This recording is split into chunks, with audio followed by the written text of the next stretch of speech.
I just met my real soulmate. Goodbye, loser, she texted at 3 a.m. from a club, sending photos of her kissing some guy. I didn't respond. Just went back to sleep. In the morning, I packed everything and left. My note: congratulations. She came home at noon and called me crying. Her soulmate had ghosted her. I said, wrong number, and hung up. Hey viewers, before we move on to the video, please make sure to subscribe to the channel and hit the like button if you want to see more stories like this. And if you have your own story to share, send it to me. My contact info is in the description below.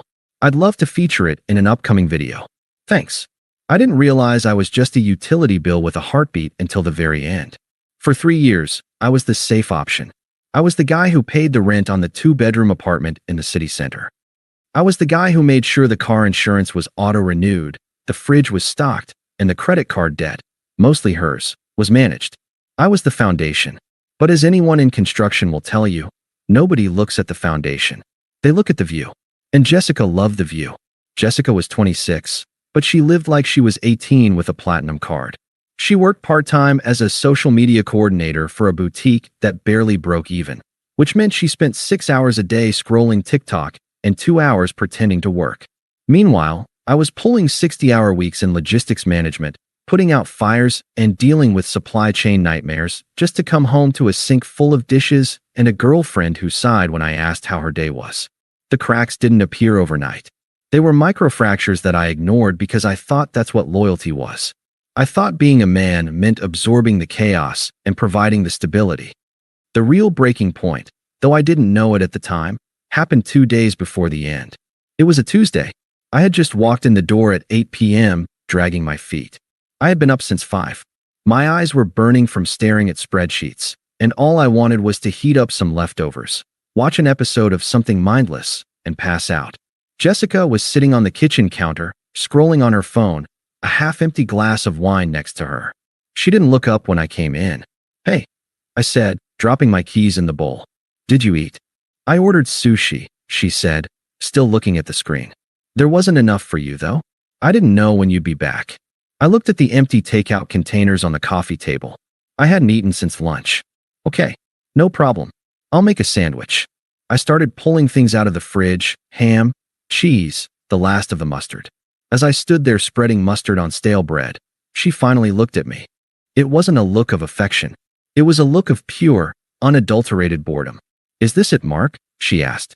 I paused, knife in hand. Is what it? This?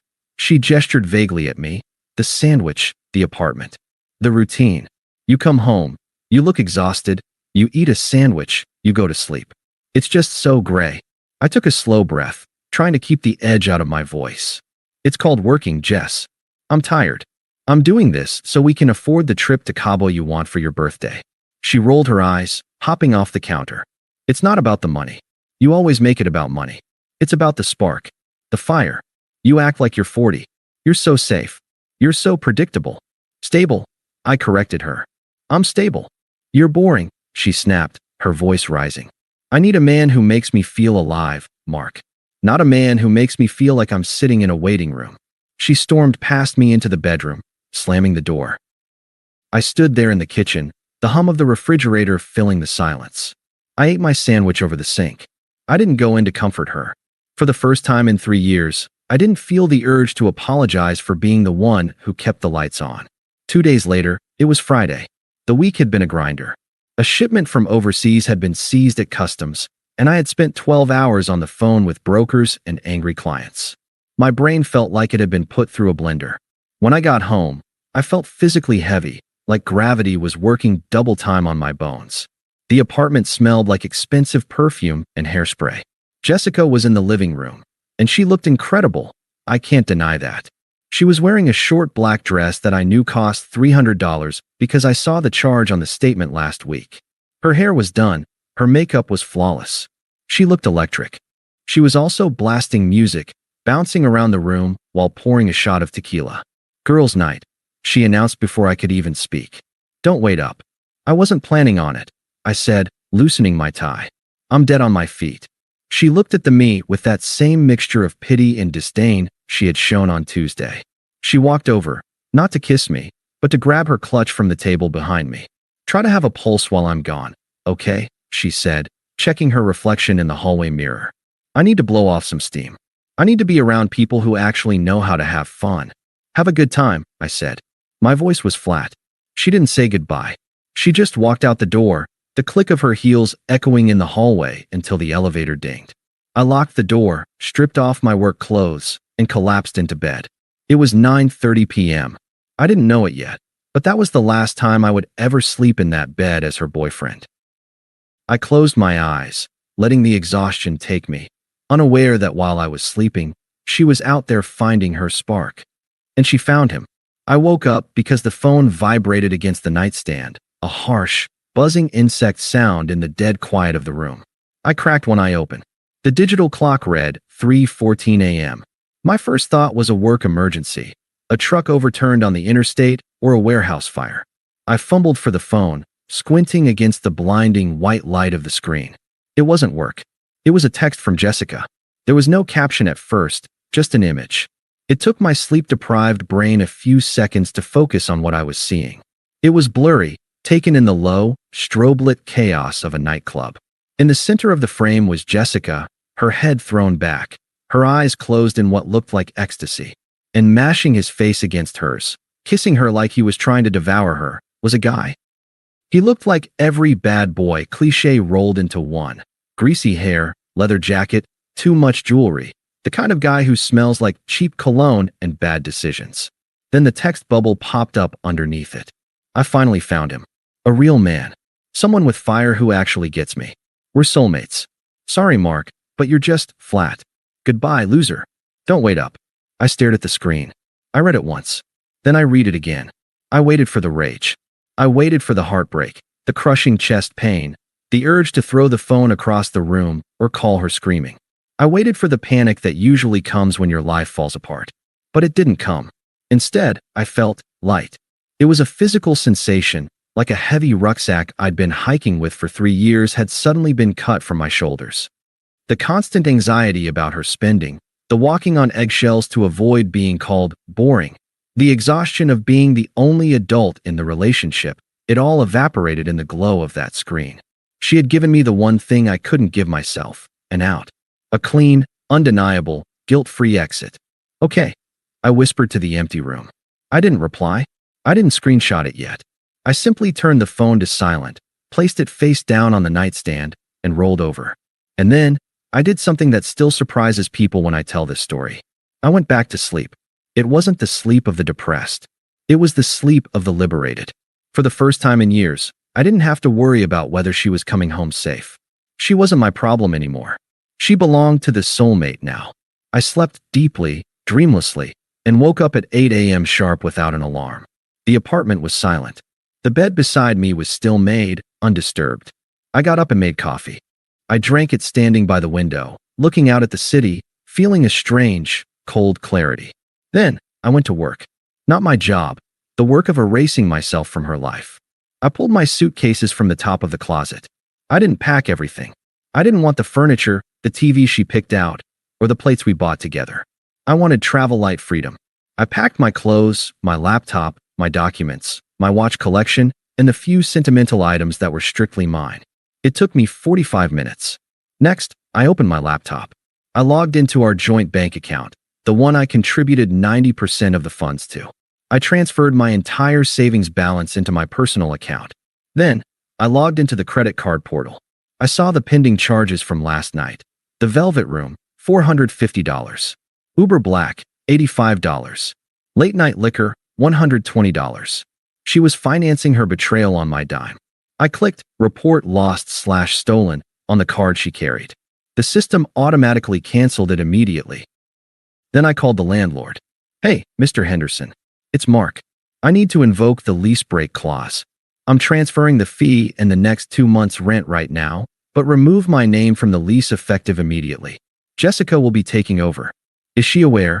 He asked, sounding confused. She will be, I said. I transferred the money. It was expensive, painfully so, but it was the price of freedom. By 10 a.m., I was done. My bags were by the door. The apartment looked exactly the same, but it felt hollowed out. I took the spare key off my ring and placed it on the kitchen counter.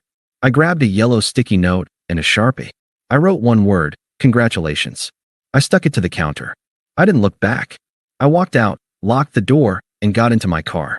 I drove to a nice hotel downtown, checked in, and ordered a massive breakfast. I was halfway through a plate of Eggs Benedict when my phone started buzzing. It was noon. I looked at the screen. Jessica. I let it ring. It stopped, then started again immediately. Then a text. Then another, Mark? Then another call. I took a sip of coffee, wiped my mouth with a napkin, and swiped to answer. Hello. My voice was calm, level. Mark. She was screaming. Not angry screaming. Panicked, hysterical screaming. The background noise was chaotic, sounds of traffic and wind. Where are you? Oh my God, where are you? I'm at breakfast, I said. Why? Why? What do you mean why? I'm stranded. My card isn't working. It got declined for the Uber. I'm standing on the side of the road in a dress and heels. I could hear the tears in her voice, the hyperventilating gasps. Okay, I said. Okay, that's all you have to say. I need you to come get me. Send me an Uber. Something is wrong with the bank account. I cut a piece of sausage. Where is your soulmate? There was a silence on the line. A heavy, suffocating pause. Then, a fresh wave of sobbing, louder and uglier than before. He left, she choked out. I woke up in the hotel, and he was gone. He said he was going to get coffee, and he checked out. Mark. He left me there with the bill. They made me pay the room service fee with my emergency cash. He blocked me on everything. Of course he did. He was a shark, and he saw a wounded seal swimming in shallow water. He got what he wanted, realized she was messy and drunk, and ghosted before the sun came up. That sounds stressful, I said. Mark, please, she wailed. I'm sorry, okay? I was drunk. It was a mistake. I didn't mean any of those texts. I was stupid. Please, just come pick me up. We can talk about this. I love you. The I love you hung in the air like a bad smell. It was so desperate, so fake. You don't love me, Jess, I said. You love that I pay for your life. That's not true. Please, baby, stop punishing me. Just come get me. I'm not punishing you, I said. I'm listening to you. You said I was boring. You said you found a real man. You said goodbye. I didn't mean it. I did, I said. I moved out, Jess. The apartment is yours. The lease is in your name now. The joint account is closed. The cards are canceled. What? Her voice dropped to a whisper. What do you mean you moved out? I packed this morning while you were sleeping off your soulmate session. I'm gone. The key is on the counter. You can't do that, she stammered, the anger starting to bleed through the panic. You can't just leave me like this. I have no money. How am I supposed to pay rent? How am I supposed to get home? Ask the guy with the fire, I said. Maybe he has a bus pass. Mark, you're being a psychopath. You're abandoning me. You texted goodbye, loser, I reminded her. The loser listened. You have the wrong number. Mark, don't you dare. I hung up. I stared at the phone for a second, then blocked her number. I took another bite of my eggs. They were perfectly cooked. The silence didn't last long. I knew it wouldn't. Blocking Jessica was like putting a lid on a boiling pot. Eventually, the pressure has to go somewhere. It started about 2 hours after I hung up on her. My phone lit up with a call from Sarah, Jessica's bestie. Sarah was the kind of friend who encouraged Jessica's bad behavior because she was miserable in her own marriage. I sent her to voicemail. Then came the texts. A barrage of them. Sarah, you are a piece of SHD. She is hysterical. How could you leave her with nothing? Asterisk Sarah, pick up the phone, coward. I ignored them. I was busy booking a long-term Airbnb and setting up my new life. But then came the final boss, Jessica's mother. Her mother had never liked me. She thought I was too blue-collar for her princess, despite the fact that I earned triple what her husband did. Linda, Mom, I just got off the phone with my daughter. She is sobbing. You abandoned her in a crisis? After 3 years? You are a small, vindictive little man. You will fix this, or I will come to your office and make a scene you won't forget. That was the line. Threatening my job? Threatening the piece I had just bought with a lease break fee? I realized Jessica hadn't told them the truth. She had spun a narrative where I was the villain who snapped for no reason. She was protecting her reputation while destroying mine. I sighed, unlocked my phone, and opened our main friend group chat. About 12 people, including Sarah, a few of her cousins, and our mutual friends. Then I opened a direct message to her mother. I didn't type a long defense. I didn't argue about my character. I simply attached one image, the screenshot of the text she sent me at 3:14 a.m. The photo of her tongue down the biker's throat and her words in high definition. I finally found him. We're soulmates. Goodbye, loser. I added a simple caption to the group chat. Since everyone is asking why I left, Jessica broke up with me last night to be with her soulmate. I just respected her decision. Please direct all questions to him. I sent the same image to her mother with a note. Here is the crisis you mentioned. Maybe this soulmate can help with the rent. The reaction was instantaneous. The typing bubbles appeared and disappeared. Then, silence. Sarah didn't text back. Her mother didn't reply. The flying monkeys had been shot out of the sky with a single bullet of truth. They couldn't defend her. There was no spinning goodbye, loser. 2 weeks later, I got a final email from the landlord. It was a courtesy CC, really. Jessica had failed to pay the rent. Since my name was off the lease, he was initiating eviction proceedings. He mentioned that when he went to inspect the unit, the place was a wreck, garbage everywhere, wine stains on the carpet. She had unraveled. Without a host to parasitize, she couldn't survive. She ended up moving back in with her parents in the suburbs, the very fate she considered a fate worse than death. 90 days. That's how long it takes to fully detox from a bad life. 3 months later, I was a different person. I had a new apartment closer to my office, a loft with exposed brick that Jessica would have hated. I was going to the gym 4 days a week. My skin was clearer. My bank account was growing again. I slept like a baby every single night. I was grabbing a coffee on a Sunday morning, reading the news on my phone, when I felt a shadow over my table. I looked up. It was her. But it wasn't the Jessica from the club photo. This Jessica looked gray. Her hair was pulled back in a messy bun. Her roots were showing, and she was wearing sweatpants that had seen better days. She looked tired, defeated. Mark, she said. Her voice was small. I didn't stand up. I didn't smile. I just looked at her over the rim of my cup. Jessica. She shifted her weight, clutching her purse strap. I saw your car outside. I wanted to see how you were. I'm doing great, I said simply. What do you want? She flinched at the coldness.